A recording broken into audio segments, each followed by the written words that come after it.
Muy bien, quiero dar la bienvenida a las personas que se están uniendo al chat de esta que es ya la sexta conferencia del día de hoy, en donde pues estamos avanzando con esta serie de charlas en las cuales hemos estado ofreciendo las bases de lo que sería la ayuda espiritual, no solo para matrimonios, sino también para personas de manera individual que quieran conocer más y mejor la manera de relacionarse con Dios. Y el día de hoy tengo para ustedes la sexta conferencia que hemos titulado Si Jesús es el Salvador del mundo, ¿de qué vino a salvarnos? Y bueno, después de haber visto el tema de la charla pasada en la que estuvimos analizando esta pregunta, ¿en qué Salvador has creído? Si en el Jesús de la tradición religiosa o en el Mesías judío de la Biblia. Ahora es necesario que hablemos más acerca de la necesidad que tenemos de un Salvador. Y bueno, como ya iniciamos y reiteramos esta pregunta, si Jesús es el Salvador del mundo, ¿de qué vino a salvarnos? Bueno, esto es la pregunta que estaremos tratando de responder el día de hoy. ¿Por qué necesitamos un Salvador? Por mucho tiempo hemos sabido que Jesús es conocido como el Salvador del mundo dentro de la religión cristiana, de la cual tenemos mayor influencia. Bueno, esto es una enseñanza y un conocimiento básico. Sin embargo, muchos no han entendido con precisión por qué necesitamos un Salvador y de qué vino a salvarnos Jesús.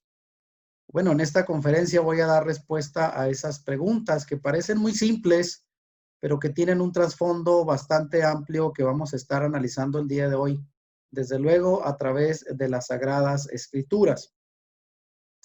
Quiero empezar con esta pregunta acerca de cómo el ateísmo define al hombre. Y bueno, puse por ahí una imagen, ¿verdad? Un poquito curiosa de lo que sería, pues, el creador del evolucionismo, ¿verdad? Pero con algunas tablas como si fuera Moisés, obviamente las tablas de la ciencia, de la evolución, que trajo consigo toda esta ola de teorías que llevaron de alguna manera al ateísmo. Bueno, aquí comparto que el ateísmo considera que el hombre es simplemente un ser material como todos los demás animales.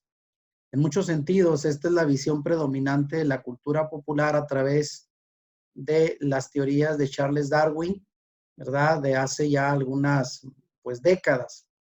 Aunque consideran que el hombre puede tener ciertas ventajas evolutivas sobre los animales en cuanto a su razonamiento, su comunicación y en algunas habilidades físicas. Pero para el ateísmo, el hombre no es un ser espiritual o sagrado con un propósito y un destino más alto que el de los animales, como lo señala la Escritura.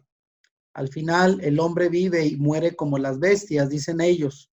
Por consiguiente, los campos de exterminio bajo esta perspectiva y las clínicas de aborto serían considerados hoy como monumentos al ateísmo. O sea, si realmente el ateísmo dice que el hombre no tiene un valor más allá de lo que tendría cualquier animal, puesto que no reconocen un origen espiritual o sagrado de su creación, bueno, simple y sencillamente diríamos que si no tenemos valor, bueno, podríamos justificar el exterminio que ha habido de diversos sectores de la humanidad, como en el caso del Holocausto, la Segunda Guerra Mundial o las clínicas de aborto actuales, pues serían un monumento al ateísmo porque realmente eso confirmaría que la vida humana no tiene valor. Sin embargo, esas opiniones degradadas del hombre, particularmente al negar que el hombre está hecho a imagen de Dios, definitivamente afectan la manera en que nos vemos y nos sentimos. De ahí que la necesidad de que tengamos una perspectiva bíblica acerca de la creación del hombre y no nos apeguemos a estas teorías humanas que degradan el valor que tiene el ser humano. Ahora, la pregunta aquí sería, ¿qué dice la Biblia sobre el hombre? Bueno, la Biblia, por el contrario, considera al hombre como el pináculo de la obra de Dios. En el sexto día de la creación, como su última obra, Dios creó al hombre como un ser físico y espiritual. Su aspecto físico se formó de la tierra y literalmente la escritura dice que fuimos creados del barro. Y su aspecto espiritual proviene de Dios, y ahí está el pasaje de Eclesiastés 12:7 que dice que Él nos dio el aliento de vida. Los animales que fueron creados el día 5 de la creación se asemejan, si bien es cierto, al hombre, en que también fueron formados de la tierra, lo cual relata Génesis 2:19, y también tienen el espíritu de vida, pero obviamente hay grandes diferencias a considerar entre la creación de los animales y del ser humano. Pero aunque los animales se asemejen al hombre en ciertos aspectos, el hombre lo supera porque Dios sopló la vida directamente en el hombre y porque hizo al hombre a imagen suya. De esta manera entendemos entonces que Dios coronó al hombre con gloria y majestad para que gobernara las obras de su mano, según lo relata el Salmo 8, versículos 5 y 6, que es precisamente el pasaje que viene enseguida. Ese salmo dice, refiriéndose al hombre, le has hecho poco menor que los ángeles y lo coronaste de gloria y de honra. Le hiciste señorear sobre las obras de tus manos. Todo lo pusiste debajo de sus pies.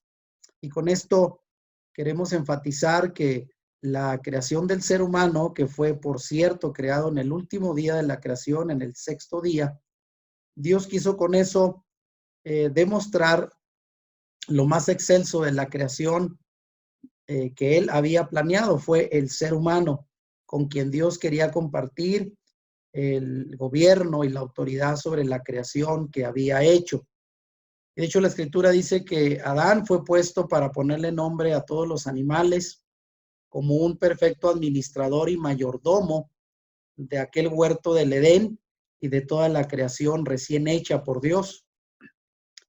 Cuando Dios creó a la humanidad en el principio, sabemos que le puso en el huerto paradisiaco llamado el huerto del Edén, lleno de condiciones perfectas, según lo relata el libro del Génesis, capítulo 2.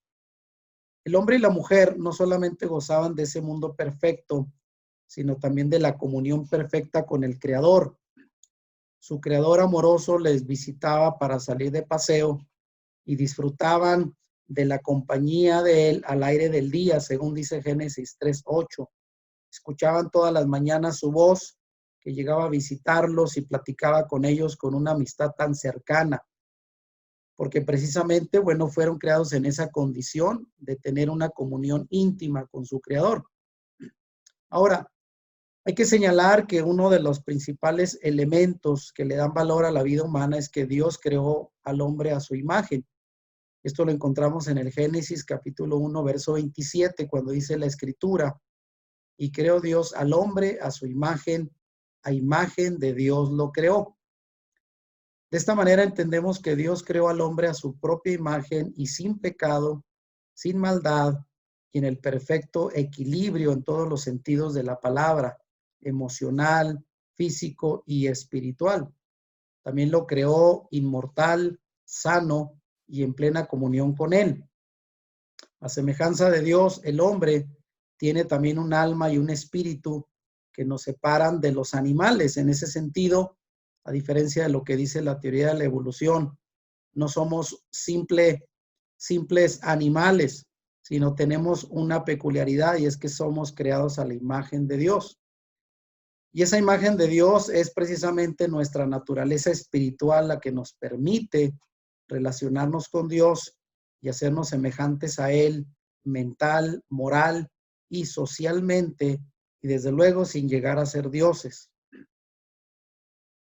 Ahora, dentro de esta misma idea de que fuimos creados a su semejanza, compartimos algunas de sus características, aunque en una escala más finita y limitada comparada con Dios. Nos parecemos a Dios mentalmente en el sentido de que el hombre fue creado como un ser racional, con conciencia moral, voluntad y decisión propia. Moralmente, antes de la caída de Adán y Eva en el pecado, el hombre era justo y moralmente perfecto delante de Dios.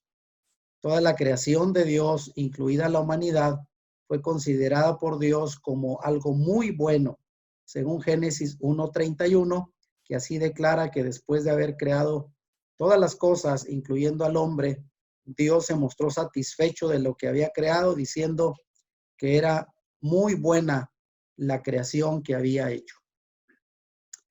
Ahora, en el aspecto social, el deseo del hombre por la comunión con su prójimo también refleja la naturaleza de Dios.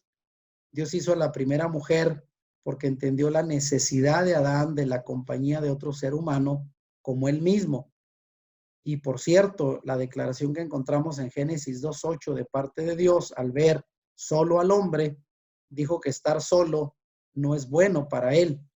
Y sabemos que el relato bíblico del capítulo 2 de Génesis dice que Dios sometió al hombre en un sueño profundo y le extrajo de la costilla y de ahí formó a su compañera llamada Eva. De tal manera que a partir de entonces todas las relaciones humanas, como podríamos considerar el matrimonio, la familia, la amistad y el compañerismo, solo demuestran el hecho de que fuimos hechos a semejanza de Dios en el aspecto social. Ahora, llegamos aquí a un punto importante para señalar, pues, que Dios creó al hombre sin pecado de manera perfecta. Ese fue su propósito original cuando lo puso en el huerto del Edén. Tanto el hombre como su mujer vivían en inocencia, sin la carga del pecado y en comunión con su Creador. Y dice Génesis 2:25, y estaban ambos desnudos, Adán y su mujer, y no se avergonzaban. El hombre que había sido creado para señorear sobre toda la creación fue puesto en el huerto del Edén bajo un estado de inocencia cuando no conocía el pecado y cuando vivía en una perfecta comunión con su Creador. Sin embargo, la advertencia de Dios se hizo presente muy pronto para el hombre.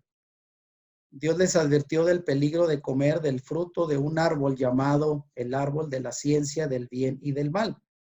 Y esto lo leemos en Génesis 2, del 15 al 17, que dice, tomó pues Yahweh Dios al hombre y lo puso en el huerto del Edén para que lo labrara y lo guardase. Y mandó Yahweh Dios al hombre, diciendo, de todo árbol del huerto podrás comer, mas del árbol de la ciencia del bien y del mal no comerás, porque el día que de él comieres, ciertamente morirás. Y ahí señalo en rojo cuál era la advertencia, la única advertencia que Dios le dio al hombre, a pesar de que tenía muchas cosas que le eran permitidas, un único mandamiento recibió y fue no comer del árbol de la ciencia del bien y del mal, porque el día que lo hiciera, Dios le indicó y le enfatizó, ciertamente morirás. Ahora, aquí cabría una pregunta que mucha gente se ha hecho respecto a este árbol de la ciencia del bien y del mal, y precisamente es qué representa ese árbol dentro de la interpretación bíblica de este pasaje. Bueno, en la tradición hebrea, el árbol del conocimiento y el comer de sus frutos representa el comienzo de la libre elección del bien y del mal que tenían como un atributo el ser humano recién creado. Si bien la libre elección, a lo que muchos le llaman el libre albedrío, existía antes de comer la fruta, existía el mal como una entidad separada de la psique humana y que no estaba en la naturaleza humana desearlo. Dios no creó en el hombre un deseo, una atracción por lo prohibido, por el pecado en sí, como lo tenemos el día de hoy. Comer e internalizar el fruto prohibido, sin embargo, cambió esto y así nació lo que los hebreos llaman el hará yaitzer, que se refiere a la inclinación por hacer el mal. Ahora, a diferencia de la tradición hebrea, en donde el árbol del conocimiento representa esa elección voluntaria del hombre de conocer el bien y el mal, lo que ya llamamos en hebreo el hará yaitzer, o lo que es lo mismo, la inclinación a hacer el mal, en el pensamiento cristiano, sobre todo ya después del siglo II de nuestra era, el consumo del fruto del árbol del conocimiento representa a lo que en ese momento se le llamó el pecado original, que es un término con el cual estamos más relacionados, a diferencia del hará yaitzer, que es el concepto hebreo para este mismo propósito. Dicho pecado, el pecado original, bajo la concepción cristiana, sería transmitido o heredado a toda la humanidad al momento de nacer y consistiría en la privación de la santidad y la justicia que originalmente tuvieron nuestros padres antes de pecar en el huerto del Edén. De tal manera que la concepción que hay hasta el día de hoy es que toda la humanidad nacemos con el pecado original como si fuera una herencia que fuera transmitida a través de la concepción por el solo hecho de ser seres humanos. Pero ya dije, desde la perspectiva hebrea, no es que ya nazcamos con un pecado original, sino traemos una inclinación a hacer el mal, y una vez que nosotros decidimos hacer lo que no es correcto, caemos en el pecado. Y esto es muy diferente a la concepción del pecado original que nos han enseñado. Ahora, la pregunta sería, ¿por qué puso Dios el árbol de la ciencia del bien y del mal, sabiendo que eso iba pues a hacer o que el hombre cayera finalmente en el pecado? Bueno, quiero explicar que Dios puso el árbol de la ciencia del bien y del mal en el jardín del Edén para dar a Adán y a Eva una oportunidad de elegir entre obedecerlo o desobedecerlo. Adán y Eva eran libres de hacer lo que ellos quisieran, excepto el comer de ese árbol, porque así lo advirtió Dios. Si Dios no les hubiera dado la oportunidad de elegir, ellos hubieran sido como robots programados para hacer todo lo que Dios quería que hicieran. Pero sabemos que Dios los creó como seres libres, capaces de tomar decisiones y capaces de elegir entre el bien y el mal. Como hasta el día de hoy sucede, tenemos eso que llamamos el libre albedrío, que representa la capacidad que tiene el hombre de elegir entre obedecer o desobedecer los mandamientos divinos. Ahora, es así como vino en este contexto lo que llamamos la caída del hombre en el pecado. Ponemos por ahí, ¿verdad?, la clásica imagen de Eva siendo tentada por la serpiente en el paraíso, y fue así. Bueno, que el ser humano fue tentado y desobedeció el único mandato que habían recibido, el no comer del fruto de aquel árbol de la ciencia del bien y del mal. Y dice textualmente el libro del Génesis, pero la serpiente era astuta. Esa serpiente, quiero aclarar, que representa a Satanás.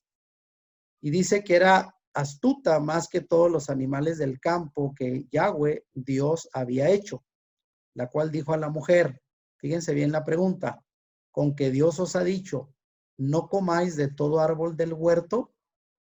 Y vean cómo desde ahí el planteamiento de la pregunta del tentador ya llevaba un desvío, porque no era eso lo que Dios le había dicho a Eva. Dios le había permitido a Adán y a Eva comer de todos los frutos, excepto de uno, que era el árbol de la ciencia del bien y del mal. Sin embargo, aquí la serpiente, que es Satanás, tergiversa el sentido de la pregunta y dice, con que Dios os ha dicho, no comáis de todo árbol del huerto, lo cual era una mentira. Y la mujer respondió a la serpiente, del fruto de los árboles del huerto podemos comer, pero del fruto del árbol que está en medio del huerto, o sea, el árbol de la ciencia del bien y del mal, dijo Dios, no comeréis de él, ni le tocaréis para que no muráis. Aquí vemos cómo Eva tenía muy en claro cuál había sido la orden expresada por Dios de no comer del fruto de aquel árbol.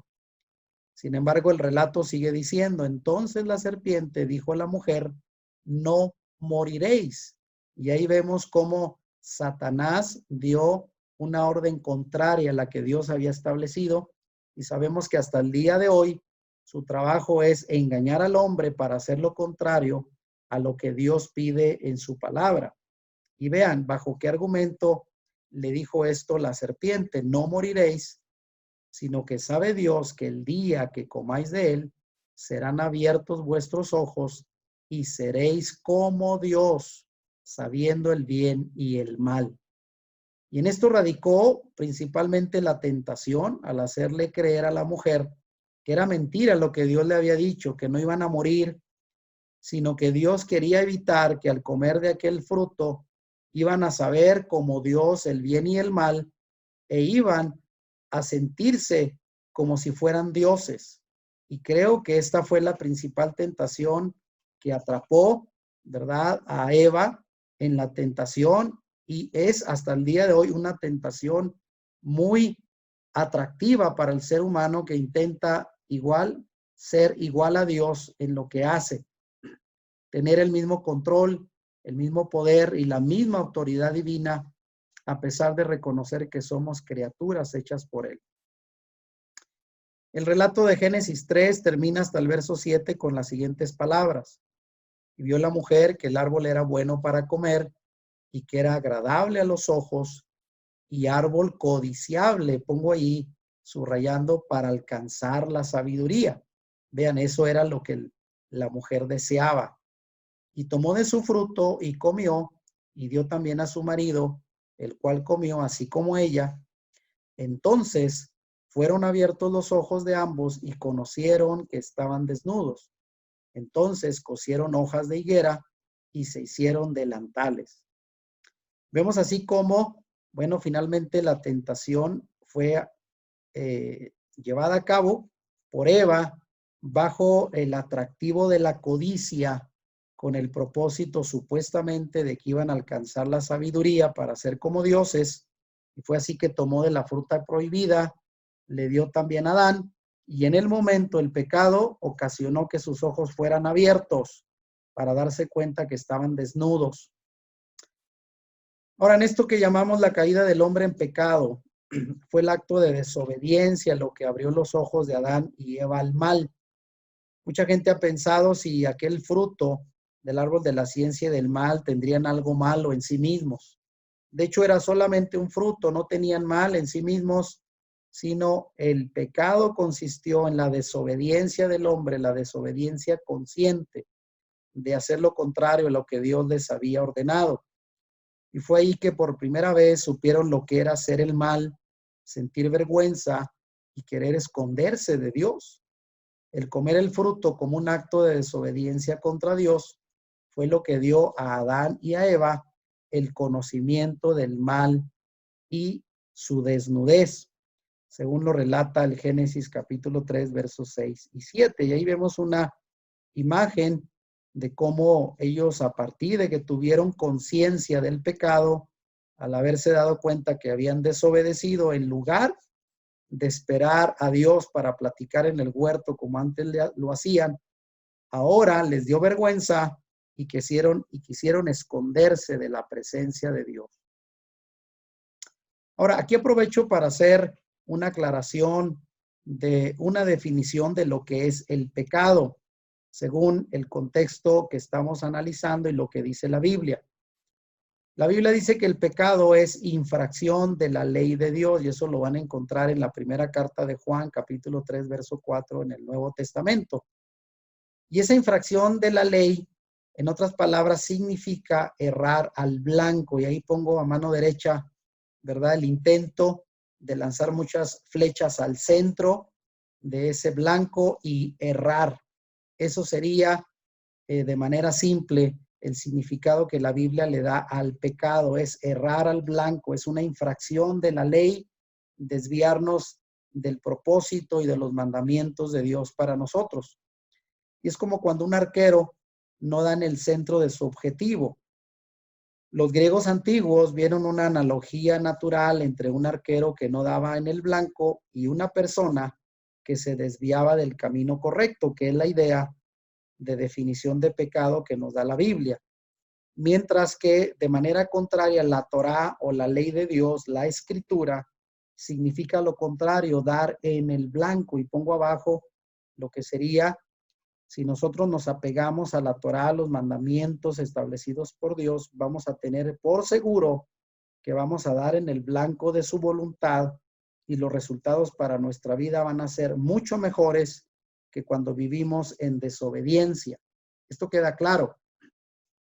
Ahora, como parte de esta misma definición, bueno, desde que el primer arquero, Adán y Eva, lanzaron la primera saeta y fallaron, todos los demás que les hemos seguido desde entonces no hemos tenido una mejor puntería. Esto es, desde Génesis 3:6, cuando el hombre cayó en pecado por decisión voluntaria, el pecado ha sido el problema fundamental y constante más real que ha afectado a toda persona y a todo género humano desde aquel entonces. Desde Génesis hasta Apocalipsis, en toda la historia bíblica, pues la Biblia afirma que la humanidad lidia con un problema real y ese problema es el pecado. O sea, estar desviándonos constantemente de la voluntad de Dios, que está asegurada cuando respetamos sus mandamientos, sus preceptos ya previamente establecidos en la Torá, en la Escritura, en la ley divina. Y bueno, por decisión humana seguimos errando el blanco y como consecuencia, pues desde luego, teniendo que enfrentar situaciones dolorosas para nuestra vida.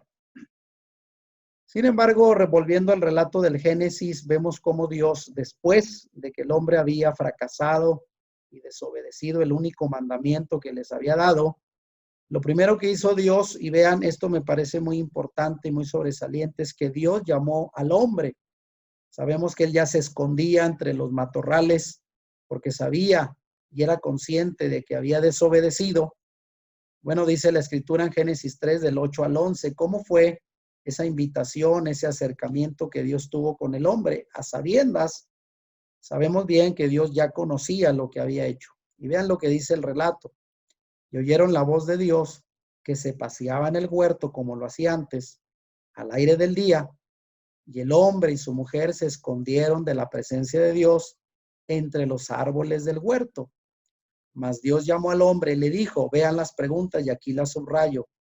¿Dónde estás tú? Y él respondió, oí tu voz en el huerto y tuve miedo porque estaba desnudo y me escondí. Y es ahí donde Dios le pregunta, ¿quién te enseñó que estabas desnudo? ¿Acaso has comido del árbol que yo te mandé no comieses? Vean, hasta ahí pareciera como si Dios ignorara que ya el hombre había pecado y había roto ese primer mandamiento, el único mandamiento que había recibido.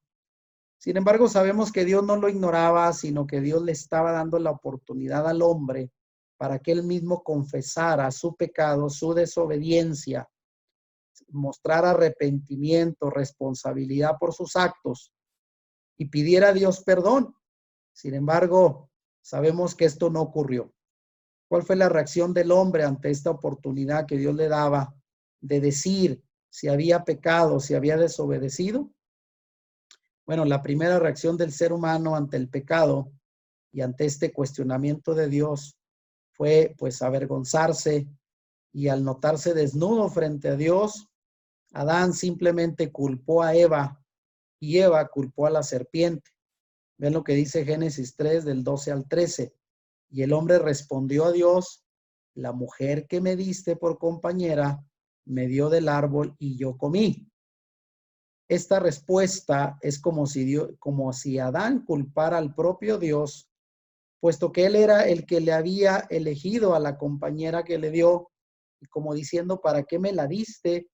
Ahora ella es la que me engaña y me dio del árbol, como si yo fuera, pues no tuviera la capacidad de decir, y comí.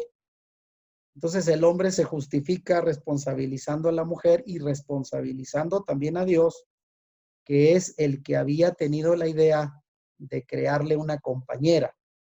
Entonces fue ahí donde Dios dijo a la mujer, se dirige a ella y le pregunta, ¿qué es lo que has hecho?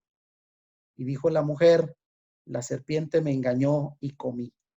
En otras palabras, ninguno de los dos fueron responsables de aceptar su pecado, su acto deliberado de elegir la desobediencia. Y obviamente se justificaron. Nadie quiso aceptar la culpabilidad por su desobediencia. Quisieron deslindarse de la responsabilidad. Al igual que hoy en día, cada vez que el ser humano peca, en vez de aceptar su responsabilidad y arrepentirse y hacer cambios, ¿qué es lo que hace? Se justifica o busca otro culpable. Por eso, en vez de perdón, al igual que Adán y Eva, se reciben las consecuencias de nuestro pecado. De tal manera que esta enseñanza resulta relevante porque es justamente lo que el hombre sigue haciendo el día de hoy, cuando sabe que falla y desobedece los mandamientos de Dios. simplemente se justifica o busca a quien echarle la culpa. Ahora, después de esta reacción que el hombre tuvo de no responsabilizarse de su pecado, sabemos que Dios empezó por proveerles de la cubierta, de unas túnicas, que esto es algo muy representativo y simbólico en este pasaje. Dios no solamente les mostró inmediatamente al hombre las consecuencias de su pecado al no arrepentirse, sino que les proveyó de la reparación inmediata que ellos necesitaban y les hizo túnicas de pieles de animales, lo cual significa que para cubrirlos de piel de animal tuvo que hacer un sacrificio, obviamente de un animal inocente, para cubrir con sus pieles el cuerpo desnudo del hombre y la mujer a causa de su pecado. Y dice Génesis 3:21, y Yahweh Dios hizo al hombre y a su mujer túnicas de pieles y los vistió. Vean, quiere decir que Dios no fue a comprar, obviamente no había dónde, pero solo como una manera de resaltar que no fue a agarrar pues estas túnicas de algún aparador de venta, sino él tuvo que sacrificar un animal para cubrir la desnudez del hombre a causa de su pecado. Y eso será representativo de lo que diremos al final en esta charla. Entonces, hasta aquí podemos entender que la tentación que tuvo Adán y Eva y por la cual cayeron en pecado es que ellos quisieron ser igual a Dios. El ser humano fue seducido por su afán de ser igual a Dios y desobedeció el único mandato divino. Junto con el primer pecado sobreviene la vergüenza, la culpa y sobre todo la muerte espiritual, dejando al hombre sin comunión con Dios, puesto que la Escritura dice que inmediatamente después de haber pecado y de no haberse arrepentido, fueron arrojados del huerto. El pecado dañó de esta manera el cuerpo del hombre, que luego enfermaría y moriría como parte de las consecuencias de su desobediencia. Ahora, dentro de lo más relevante de esta historia del origen del ser humano es que se perdió la comunión con el Creador una vez que Adán y Eva desobedecieron a Dios y pecaron. Uno de los efectos inmediatos de la caída del hombre fue que la humanidad se separó de Dios, obviamente sabiendo que Adán y Eva nos representaban a nosotros. En el jardín del Edén, Adán y Eva tuvieron comunión perfecta y compañerismo con Dios, pero cuando estos se rebelaron contra él, esa comunión se rompió. Ellos se dieron cuenta de su pecado y con vergüenza se escondieron de él, y el hombre ha estado escondiéndose de Dios desde entonces, a pesar de que Dios, al igual que Adán y Eva, nos ha buscado para encontrar en nosotros el arrepentimiento y el reconocimiento, para darnos restitución, o sea, para cubrir las consecuencias de nuestro pecado. Sin embargo, por desgracia, el hombre hasta el día de hoy sigue escondiéndose de Dios y haciendo caso omiso a la invitación de acercarse a Él. Ahora, dentro de las consecuencias que trajo para Adán y Eva y para nosotros hasta el día de hoy este pecado, es que hubo un desequilibrio de la naturaleza desde entonces. El pecado pasaría a dirigir la vida del ser humano, sometiéndola a sus propios vicios, deseos y debilidades. El hombre, que había sido creado para señorear sobre toda la creación, pecó y provocó un desequilibrio biológico y ecológico, causando que los animales se comieran entre sí y otros se convirtieran en enemigos del mismo hombre. De tal manera que a partir de entonces, bueno, hubo un desequilibrio en la ecología, en el ecosistema, a partir del pecado y la desobediencia humana. Por otro lado, el hombre y la tierra también fueron afectados por el pecado. En este pasaje de Génesis 3, 16 al 18 dice lo siguiente: a la mujer dijo Dios, multiplicaré en gran manera los dolores en tus preñeces. Con dolor darás a luz a tus hijos y tu deseo será para tu marido. Y vean, y él se enseñoreará de ti. De tal manera que para la mujer hasta el día de hoy las consecuencias del pecado han sido los dolores al dar a luz a sus hijos. Y otra cosa muy importante, ese desequilibrio que hay en cuanto al poder y la autoridad que se ejerce en muchos matrimonios, porque aquí ya había advertido Dios, el hombre se convertiría en señor sobre la mujer. Y sabemos que hay toda una historia dentro de los siglos de la humanidad, donde vemos cómo el hombre ha cumplido este precepto, que fue parte de las consecuencias en contra de la mujer, de convertirse en señor y amo de las mujeres. El día de hoy, pues la consecuencia de esto sería el machismo, pero eso fue parte de la consecuencia que trajo consigo el pecado para la mujer. Y al hombre le dijo Dios, por cuanto obedeciste a la voz de tu mujer y comiste del árbol de que te mandé diciendo, no comerás de él, maldita será la tierra por tu causa. Con dolor comerás de ella todos los días de tu vida. Espinos y cardos te producirá y comerás plantas del campo. Aquí entendemos cómo durante muchos años el hombre fue vegetariano. Para aquellos que piensan que desde un inicio el hombre fue carnívoro, se equivocan. Dios estableció que comería del fruto de la tierra, pero con mucho dolor y trabajo la haría producir, debido a que la tierra también fue afectada a causa del pecado hasta el día de hoy. Seguimos teniendo que meter mucho trabajo para que la tierra dé el fruto necesario para nuestro sustento. Pero también como parte de las consecuencias del pecado y la caída del hombre vino la muerte física, que como ya sabemos es la separación del cuerpo y el espíritu humano debido al fallo corporal. Bueno, es ahí cuando la persona muere, se separa el alma, el espíritu del cuerpo, que es lo que la mantiene con vida, y ese espíritu vuelve al creador, a quien lo dio, y pues el cuerpo queda inerte. A partir de ahí sabemos viene el proceso de descomposición que nos lleva a la tumba. Sin embargo, Génesis 3:19 dice, advirtiendo de esta consecuencia de la muerte física a Adán y Eva, el Señor les dijo, con el sudor de tu rostro comerás el pan hasta que vuelvas a la tierra. Vean, ahí lo puse subrayado, hasta que vuelvas a la tierra, porque de ella fuiste tomado, pues polvo eres y al polvo volverás. Y ahí está esa consigna que hasta el día de hoy sigue pues vigente, la muerte física como parte de la consecuencia del pecado humano. Y aunque el hombre no experimentó, en el caso de Adán y Eva, la muerte física de manera inmediata, instantánea, cuando pecó en el huerto, realmente comenzó a morir mediante un proceso de entropía creciente hasta afectar su mundo y su cuerpo, degradándolo hasta que finalmente pudiera morir y convertirse en polvo como estaba designado. Y Génesis 5:5 dice más adelante que Adán vivió 930 años y después murió.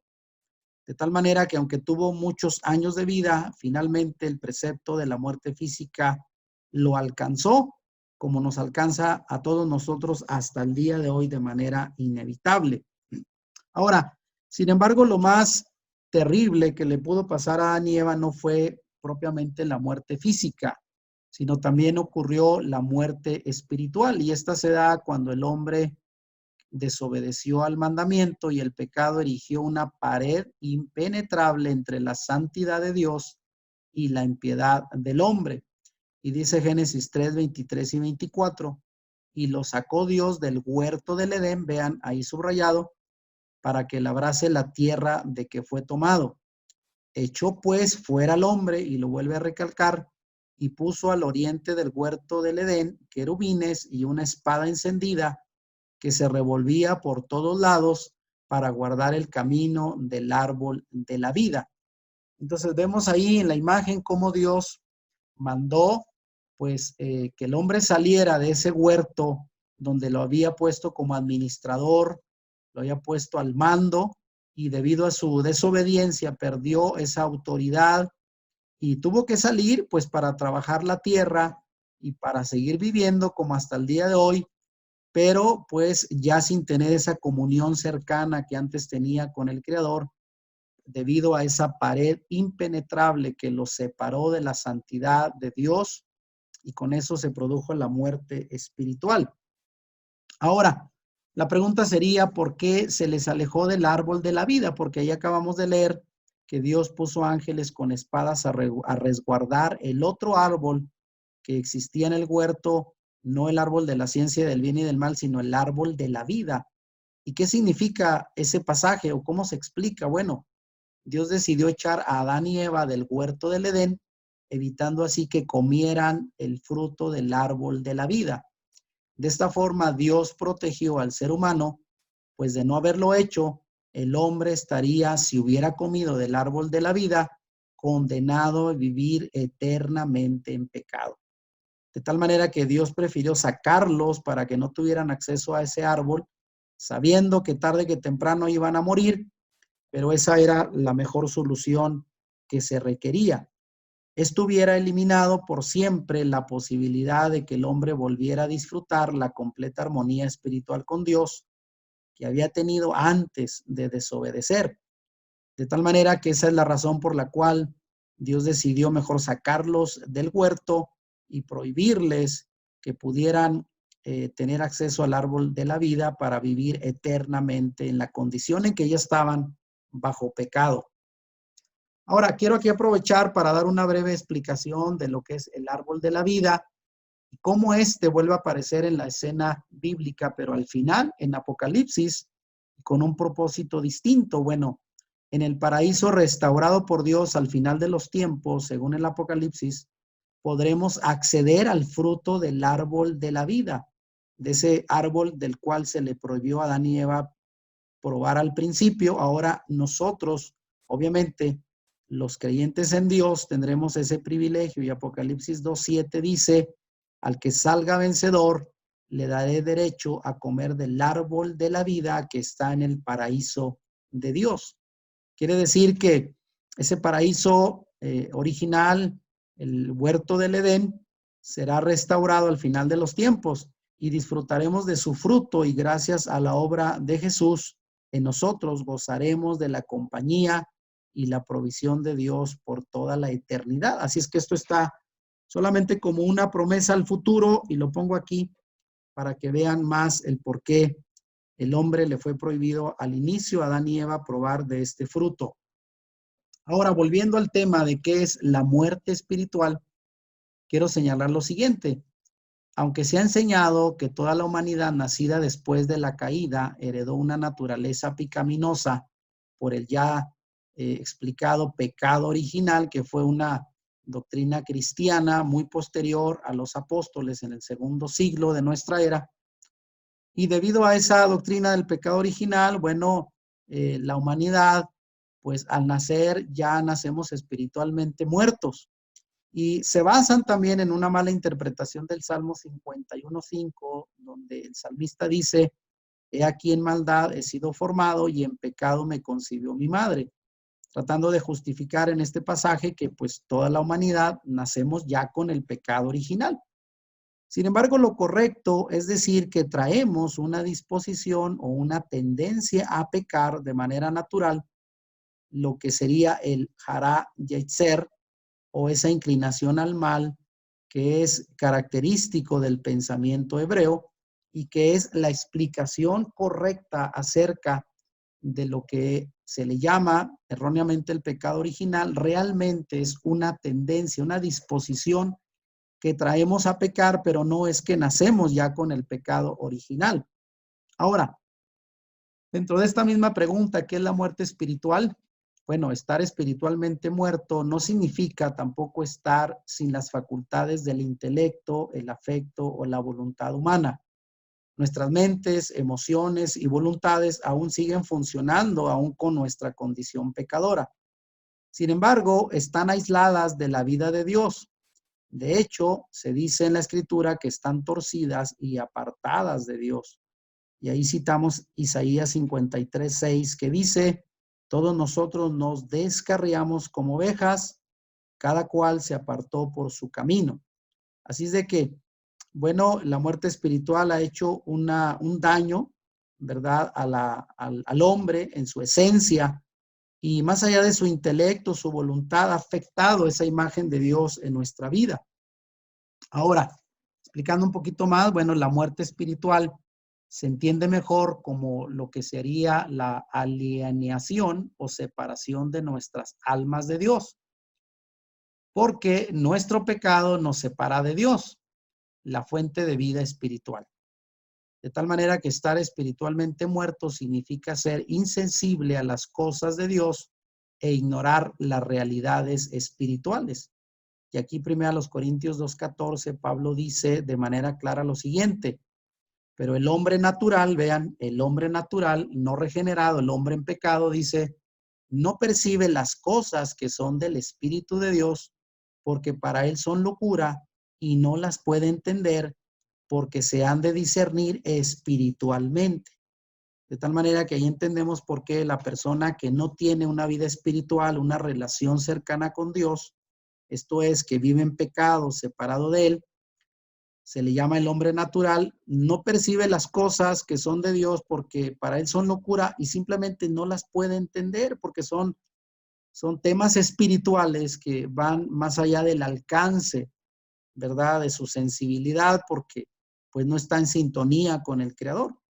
Una persona espiritualmente muerta, en conclusión, no puede agradar a Dios. Y dice Romanos 8:8, y los que viven según la carne, o sea, no conforme al Espíritu de Dios, dice, no pueden agradar a Dios. Así es de que esto nos explica el por qué una persona que no ha tenido una experiencia espiritual de cercanía, de renovación, de acercamiento a Dios, prácticamente le es imposible someterse a las leyes y mandamientos de Dios. Simplemente para ellos son algo imposible o que no entienden o que no lo pueden discernir o simplemente les parece locura porque están fuera de su alcance como parte de esa, vamos a decir, descendencia caída desde que Adán y Eva pecaron. Bueno, traemos esa inclinación al mal y no al bien. Ok. Dentro de esta misma pregunta, ¿qué es la muerte espiritual? Bueno, de hecho, las personas sin vida espiritual quieren complacerse a sí mismos y no a Dios. Filipenses 2:21 dice, porque todos buscan lo suyo propio, no lo que es de Dios. Y vean, esto aclara más lo que estaba explicando, de que una persona no creyente, una persona que no está influida por la voluntad de Dios, simplemente no le interesa hacer lo que a Dios le agrada, sino vive para sí, tratando de complacerse a sí mismo. Sin embargo, puede parecer que realizar en algunas personas buenas acciones desde una perspectiva externa es más bien lo que sucede. Habrá, sin embargo, personas no creyentes que puedan ser acreedoras a muy buenas obras, ¿verdad? Sin embargo, esto es solamente algo externo. Estos hechos no complacen necesariamente a Dios porque no están motivados por un deseo de agradarle y darle gloria de manera genuina. Primero los Corintios 10:31 nos exhorta y diciendo, háganlo todo para la gloria de Dios. Sin embargo, siendo sinceros, una persona creyente, aún las buenas obras, el dar dinero, el ayudar al prójimo, no siempre se convierte con un propósito de agradar a Dios y darle honor y gloria a Él. Muchas veces es simplemente para sentirnos bien con nosotros mismos o en el peor de los casos para que la gente nos reconozca por lo dadivosos que somos, pero nunca la intención es dar la gloria a Dios. Finalmente pongo por aquí que los muertos espirituales pueden verse hermosos por fuera y por dentro. Es un pasaje de Mateo 23 donde Yeshua confronta a los religiosos de su tiempo que eran muy buenos para hacer buenas obras, pero Yeshua les dijo que los comparaba, dice, como alguien que se ve hermosos por fuera y por dentro estaban llenos de muerte como tumbas blanqueadas. Esta última frase, bueno, fue una ofensa desde luego para los religiosos fariseos de su tiempo, pero fue lo que Yeshua les dijo. Aquellos que hacen buenas obras solamente para ser vistos como religiosos no tienen ningún valor para Dios, son como sepulcros blanqueados. Ahora, entendiendo la condición de muerte espiritual del hombre a causa del pecado, quiero citar aquí Efesios 2 del 1 al 3, que es un pasaje muy claro de cómo el hombre vive actualmente atado al pecado, haciendo lo que no agrada al Creador. Y dice la Escritura, Antes ustedes estaban muertos, vean, literalmente se refiere a la muerte espiritual. Y dice, ustedes estaban muertos a causa de su desobediencia y sus muchos pecados.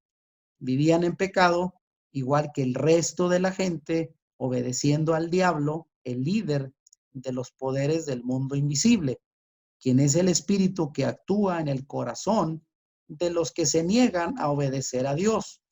Todos vivíamos así en el pasado, siguiendo los deseos de nuestras pasiones, y pongo ahí lo que es la expresión hebrea que ya mencionaba, y la inclinación de nuestra naturaleza pecaminosa.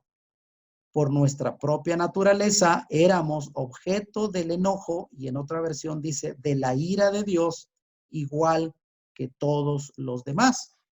Entonces, esta carta que Pablo escribe a los creyentes que en otro tiempo ahora ya eran creyentes, seguidores de Yeshua, pero antes dice, ustedes estaban muertos, viviendo en desobediencia, en muchos pecados y viviendo como el resto de la gente que no obedece a Dios, sino que al contrario va de acuerdo al diablo, que es el líder del poder del mundo invisible, que es el gobernador de este siglo, como dice en otra versión bíblica, y es el espíritu que actúa en el corazón de aquellos que se niegan a obedecer a Dios, de tal manera que, bueno, mucha gente que no es creyente el día de hoy sigue los deseos de sus pasiones carnales, y la inclinación de esa naturaleza pecaminosa los lleva a desobedecer a Dios al punto de que son objetos de la ira de Dios hasta el día de hoy. Bueno, este pasaje creo que es muy claro de las consecuencias que trae consigo el vivir en desobediencia, en pecado delante de Dios. Ahora, dentro de esta condición de muerte eterna, porque no solamente hubo la muerte física y la muerte espiritual como consecuencia de la caída del hombre, sino una tercera condición que es la muerte eterna. A causa de la caída, la muerte se convirtió en una realidad y toda la creación está aún sujeta a ella hasta el día de hoy. Todos los hombres mueren, todos los animales mueren, toda la vida vegetal muere.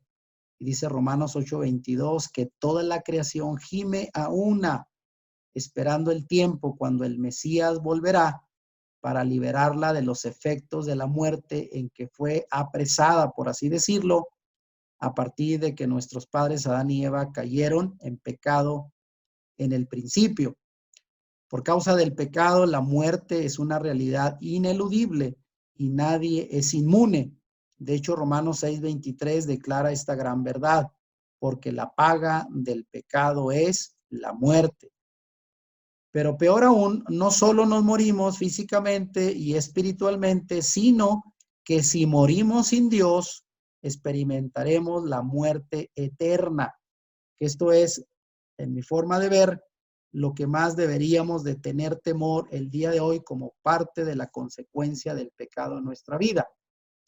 Ahora, dentro de esta misma condición de muerte eterna, y aclarándolo más, bueno, la muerte eterna se puede considerar como la separación permanente del alma del hombre de Dios debido al término de la vida humana en un estado de pecado. O sea, que si nosotros terminamos muriendo físicamente sin habernos reconciliado con Dios, esa barrera que nos ha separado espiritualmente del Creador durante nuestra vida se va a prolongar hasta después de la muerte, y estaremos eternamente separados de la vida de Dios. Y aquí cita Juan 1:11-26, esta escritura donde Yeshua dijo a las hermanas de Lázaro, a quien resucitó, y esta es una promesa cuando él dijo, y todo aquel que vive y cree en mí no morirá eternamente. Vean, ahí se refiere a la muerte eterna de aquellos que son alcanzados al morir sin reconciliarse con el Creador. La muerte eterna es pues el destino inevitable del hombre sin Dios. Proverbios 14:12 dice, hay camino que al hombre le parece derecho, pero su fin es camino de muerte. Es una advertencia para aquellos que tal vez piensan que van por el camino correcto, pero al final les espera la muerte. Y también Mateo 7:13, las palabras de Yeshua que dice, entrad por la puerta estrecha, porque ancha es la puerta y espacioso el camino que lleva a la perdición, ahí se refiere a la muerte eterna, y muchos son los que entran por ella. Así es de que tenemos estas advertencias de cómo el hombre puede terminar en una separación eterna de Dios si no reconsidera a tiempo el arrepentirse y buscar la solución para el problema del pecado en su vida. Ahora, con todo esto que hemos dicho hasta ahora, bueno, el pecado definitivamente produce la muerte. Desde el Edén, el pecado ha estado tallando una lápida con el nombre de cada persona. De hecho, una de las verdades bíblicas más reales y trágicas es que donde quiera que una persona peca, un alma muere. Y ahí citamos Ezequiel 18:20, que dice como una consigna que aparece ya desde tiempos antiguos: el alma que pecare, esa morirá. La justicia del justo será sobre él y la impiedad del impío será también sobre él. Así es de que esto nos lleva a una reflexión de cómo pues la muerte es lo más seguro que tenemos, pero más allá de la muerte física que tiene solución, y la muerte espiritual, la única que no lo tendrá, es aquella muerte eterna, donde el hombre puede ser separado por la eternidad de su creador, para lo cual la escritura nos advierte. Ahora, aprovechando este tema, también quiero señalar cómo la imagen de Dios ha sido afectada a través del tiempo.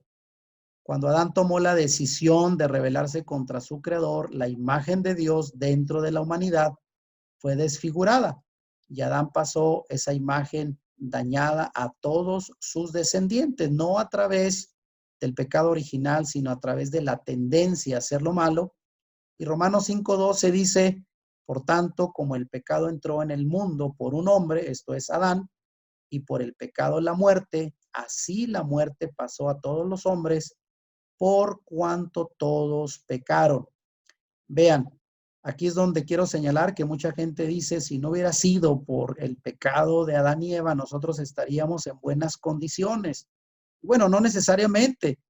Adán y Eva recibieron las consecuencias de su pecado y nosotros seguimos recibiéndolas también a causa de que nosotros seguimos pecando. O sea, por eso dice ya al final: así la muerte pasó a todos los hombres, pero no como una herencia, sino por cuanto todos seguimos pecando. Así es de que las consecuencias mismas nos alcanzan hasta el día de hoy, porque al igual que nuestros padres, seguimos aferrados a desobedecer los mandamientos divinos.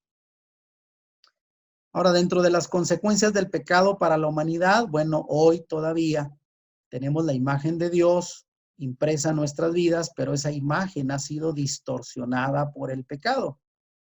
Mentalmente, moralmente, socialmente y físicamente, mostramos los estragos, los efectos del pecado en prácticamente todo lo que hacemos.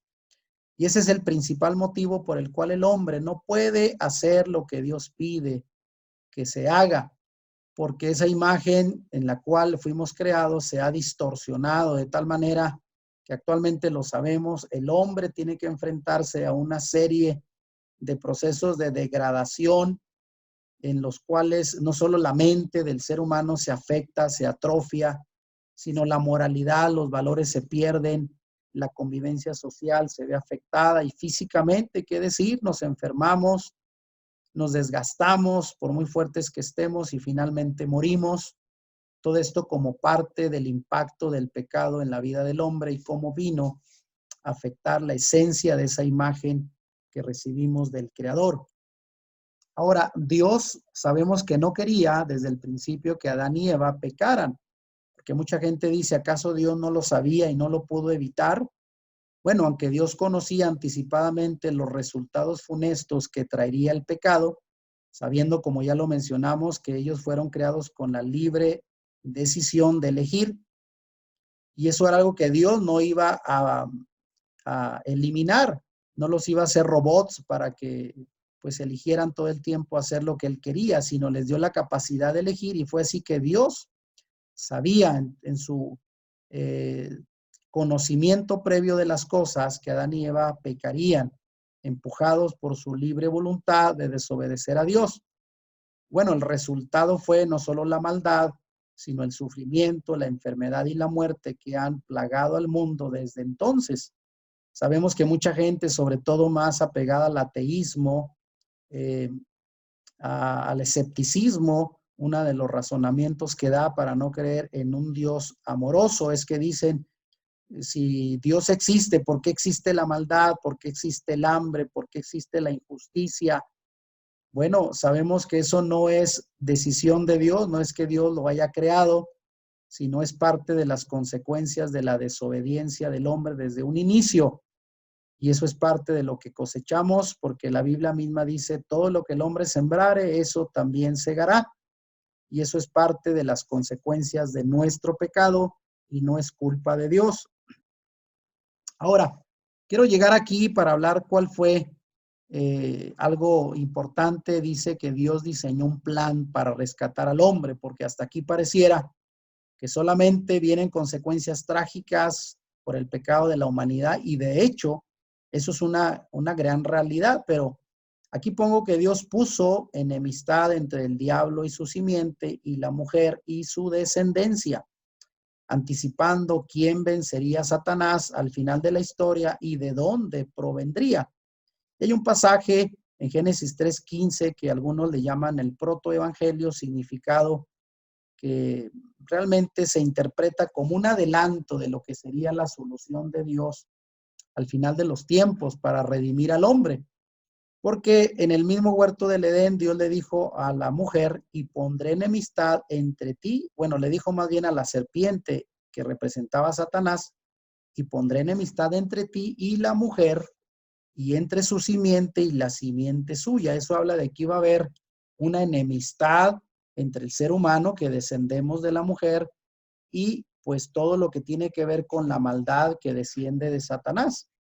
Y dice, esta te herirá en la cabeza y tú le herirás en el calcañar. Bueno, es claro que las serpientes que se arrastran cuando atacan al hombre nos muerden en el calcañar, en esta parte sensible, sabemos, ¿verdad?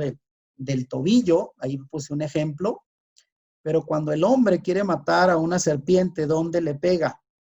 Pues en la cabeza.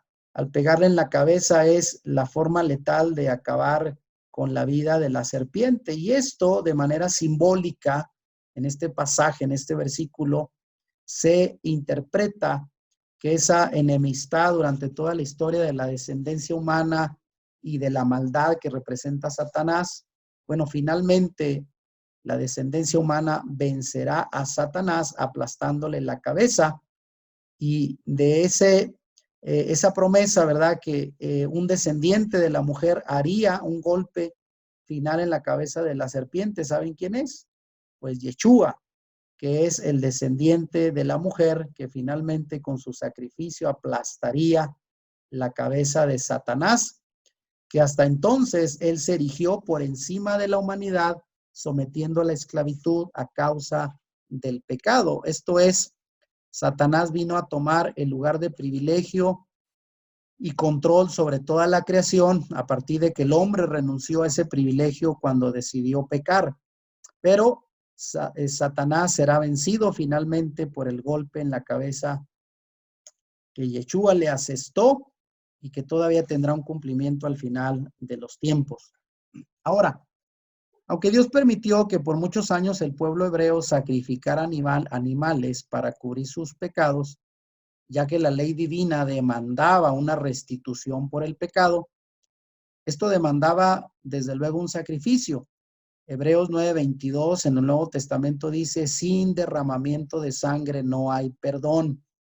De tal manera que tenía que haber víctimas, tenía que haber sangre para restituir el pecado. Y esto demandaba desde luego sacrificios que originalmente pues eran sacrificios de animales, ¿verdad? Sabemos que el pueblo de Israel pues así lo hizo, pero la principal representación que ya vimos es que cuando Adán y Eva pecaron, Dios mató a algunos animales para proveerles de una cubierta, de ropa, de túnicas. Y eso ya hablaba del plan divino para redimirlos a causa de su pecado y desobediencia. Ahora, Dios le ordenó a la nación de Israel que realizara numerosos sacrificios de acuerdo a ciertos procedimientos prescritos por Dios en el Antiguo Testamento.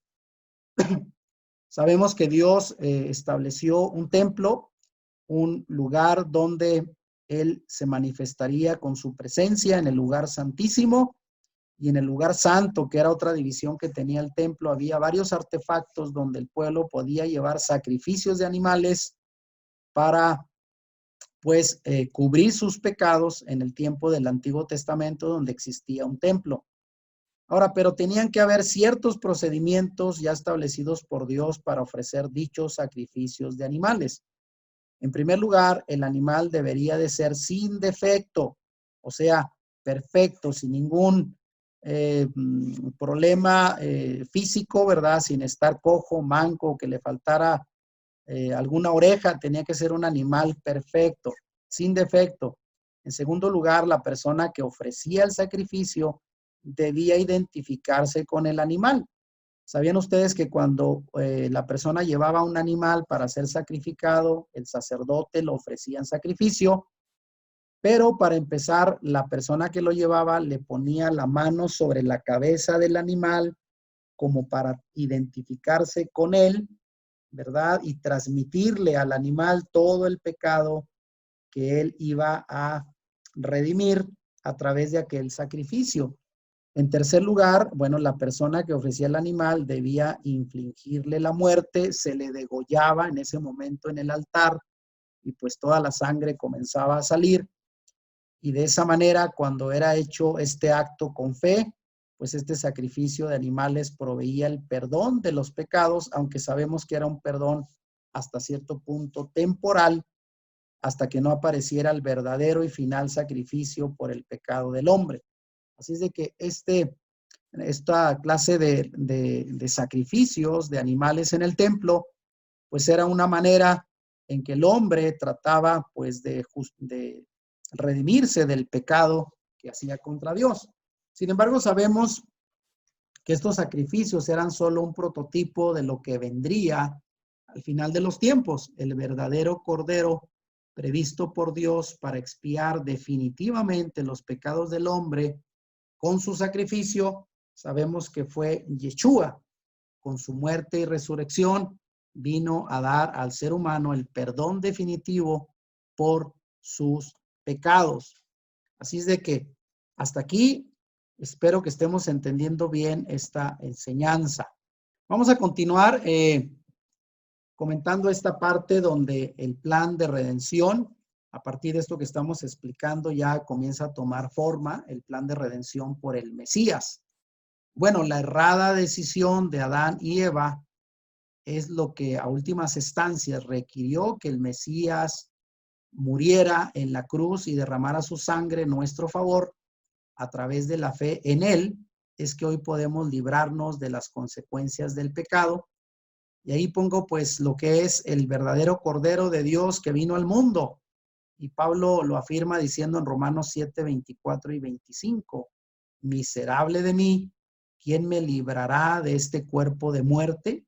Y él mismo contesta y dice, gracias doy a Dios por el Mesías, el Señor nuestro, quien vino a redimirnos de la maldición que estaba sobre nosotros a causa del pecado. Bueno, esto nos habla pues ya del plan de redención por el Mesías. Dios ha elegido ofrecer la esperanza de la redención a la humanidad, una redención que solo está disponible por medio de la gracia de Dios a través de la fe en el Mesías como nuestro Salvador. Y ahí citamos Efesios 2, 4 y 5 que dice, pero Dios que es rico en misericordia por su gran amor con que nos amó, aun estando nosotros muertos en pecados, vean bien, nos dio vida juntamente con el Mesías y por gracia somos salvos. Así es de que aquí nos habla cómo el amor y la misericordia de Dios son los que han hecho la diferencia para encontrar en Yeshua el Mesías, el Redentor, que viene pues a cubrir nuestros pecados. Dentro de este mismo plan de redención por el Mesías, debo decir que sin embargo Dios no podía salvar al hombre pecador y merecedor de la muerte solo bajo las prerrogativas de su gracia y amor absoluto. Si Dios hubiera hecho esto, hubiera dejado de ser justo y santo, y la justicia y la santidad divina pues demandaban también la condena eterna del hombre pecador, pero la gracia y el amor divino ofrecieron una solución, y esa solución fue el sacrificio de su Hijo en la cruz. Esto lo entendemos bien porque pues mucha gente diría, bueno, si Dios nos amaba tanto y Él quería perdonarnos, ¿por qué simplemente no dijo, ya los perdono y están libres de toda condena? ¿Por qué tuvo que venir Yeshua a morir? Bueno, esto se responde porque no solamente Dios es amor y misericordia, sino que Él también es un Dios justo y santo.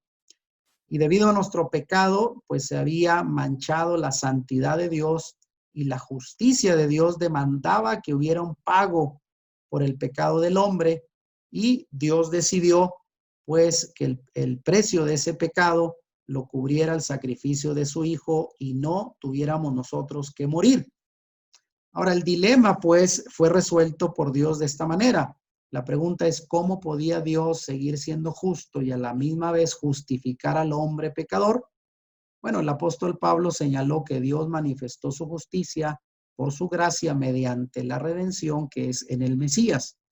Romanos 3, 21 al 26, el pasaje completo lo pueden leer, pero él dice al principio, a fin de que él sea el justo y el que justifica al que es de la fe de Yeshua. O sea, él mismo, pues es el justo y el que justifica, y eso lo vamos a entender. Bueno, la única manera en que Dios pudo preservar su santidad y justicia y a la vez justificar al pecador arrepentido es al ofrecer el pago adecuado por el pecado. Y ese pago necesario y único fue el sacrificio de su Hijo en la cruz. Bueno, nosotros, como un ejemplo para entender más claro esto, cómo se resolvió el dilema, cómo Dios lo hizo. Bueno, nosotros entendemos este concepto cuando alguien hurta algo y es llevado a la cárcel. La justicia demanda restitución. Un juez no puede ser justo y a la vez absolver a alguien de su crimen sin haber pagado, pues, el reglamento, la ley que se ha violado.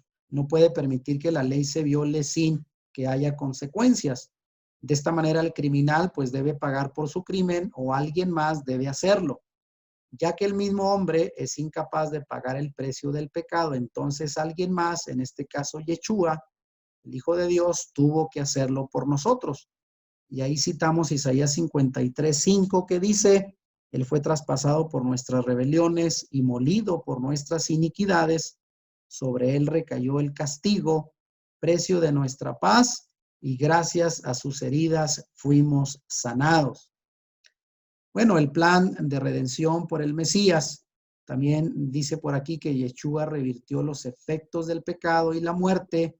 Él derribó el muro de separación entre nosotros y Dios y mató la hostilidad que existía al ofrecerse a sí mismo como una ofrenda de paz. Efesios 2:13 dice, pero ahora en el Mesías, a ustedes que antes estaban lejos, Dios los ha acercado mediante su sangre. Y ahí vemos cómo esa separación que el pecado ocasionaba desde el inicio fue rota gracias al sacrificio de sangre de Yeshua en la cruz. De esta manera, Yeshua satisfizo las demandas de la ley justa y de la santidad de Dios, que nos eran contrarias, y tomó el lugar que merecíamos en la cruz. Bueno, esto nos da desde luego esperanzas por la muerte del Mesías. Todo por medio del Mesías somos hechos nuevas creaciones a la semejanza de Dios. Y ahí, segundo a los Corintios 5:17 dice, si alguno está en el Mesías, nueva criatura es. Las cosas viejas pasaron, he aquí, todas son hechas nuevas. Y bueno, y por fe en Él, una vez más nos hacemos partícipes de su naturaleza divina. Y segunda de Pedro 1:4 dice, para que ustedes luego de escapar de la corrupción que hay en el mundo debido a los malos deseos, el pecado, lleguen a tener parte en la naturaleza divina. Y una vez más, reflejamos de manera más perfecta su imagen cuando somos convertidos en nuevas criaturas, en nueva creación, y cuando de nuevo recuperamos la naturaleza divina, esa imagen de Dios en nosotros que se había distorsionado por el pecado, la recuperamos gracias a el Mesías. Bueno, aquí voy a terminar la charla con algunas preguntas básicas después de esto que hemos explicado, de cómo el pecado entró en la humanidad y las consecuencias trágicas que ha tenido, y la obra redentora del sacrificio del Mesías a nuestro favor. Y la pregunta es, ¿qué es lo que tienes que hacer para beneficiarte de su sacrificio? Bueno, en primer lugar, pues reconocerse pecador. Para ser perdonados nuestros pecados es necesario reconocer antes que somos pecadores y que necesitamos el perdón del Todopoderoso. Todos somos pecadores, eso queda claro en la Biblia, y el hombre sin el Mesías pues está condenado, al menos que empiece por reconocer que es pecador y que necesita de un Salvador que tome su lugar para darle la esperanza del perdón. En segundo lugar, bueno, tenemos que considerar el reconciliarnos con Dios, pero no a nuestra propia manera, ni de la forma que alguna persona o religión o iglesia nos lo haya enseñado, sino de la única manera que Dios nos dejó escrita en su palabra, que es la Biblia. Porque el día de hoy, pues hay muchas soluciones que el hombre mismo se inventa o propone para encontrarse con Dios, y una de las muy comunes es que la gente haga buenas obras. Mucha gente piensa que haciendo obras, dando limosnas, ayudando al prójimo, puede con ello justificarse ante Dios y puede recibir perdón por sus pecados, pero eso es uno de los principales engaños, puesto que la misma Biblia dice que la salvación no es por obras para que nadie se gloríe, sino solamente por la fe en Yeshua, el Salvador. Y bueno, pues ahí nos invita, obviamente, la Biblia a arrepentirnos de todos nuestros pecados, confesándolos a Dios y creer en el sacrificio expiatorio de su Hijo Yeshua, que es la solución definitiva para el pecado de la humanidad. Y en tercer lugar, bueno, debemos creer y aceptar la sangre redentora del Mesías. Debemos creer en el poder redentor de la sangre de Yeshua el Mesías, que nos limpia de todo pecado, según dice Primera de Juan 1:7.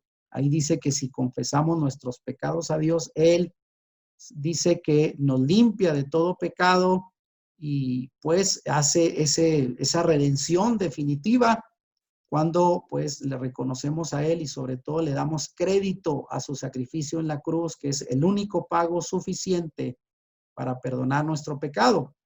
Además, debemos también creer y aceptar su sacrificio por nosotros como propiciación, y ahí lo subrayo, es decir, como el pago por nuestros pecados en nuestro lugar, según dice Primera de Juan 2:2, Él pagó lo que nosotros debíamos por la justicia divina y que no podíamos pagar por nosotros mismos.